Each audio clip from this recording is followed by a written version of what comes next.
الحمد لله رب العالمين الرحمن الرحيم مالك يوم الدين إياك نعبد وإياك نستعين اهدنا الصراط المستقيم صراط الذين أنعمت عليهم غير المغضوب عليهم ولا الضالين.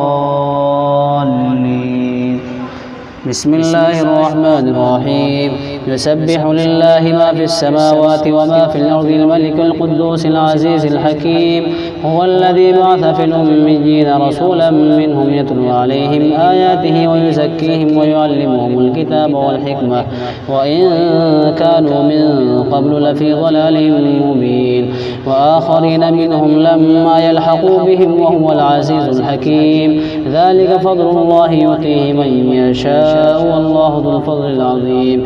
مثل الذين حملوا التوراة ثم لم يحملوها كمثل الحمار يحمل أسفارا بئس مثل القوم الذين كذبوا بآيات الله والله لا يهدي القوم الظالمين. قل يا أيها الذين هادوا إن زعمتم أنكم أولياء لله من دون الناس فتمنوا الموت إن كنتم صادقين ولا يتمنونه أبدا بما قدمت أيديهم والله عليم بالظالمين. قل إن الموت الذي تفرون منه فإنه ملاقيكم ثم تردون إلى عالم الغيب والشهادة فينبئكم بما كنتم تعملون. يا أيها الذين آمنوا إذا نودي للصلاة من يوم الجمعة فاسعوا إلى ذكر الله وذروا البيع ذلكم خير لكم إن كنتم تعلمون.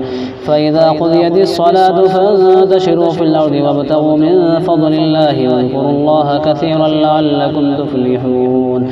وإذا رأوا تجارة أو لهوا انفضوا إليها وتركوك قائما قل ما عند الله خير من اللهو ومن التجارة والله خير الرازقين.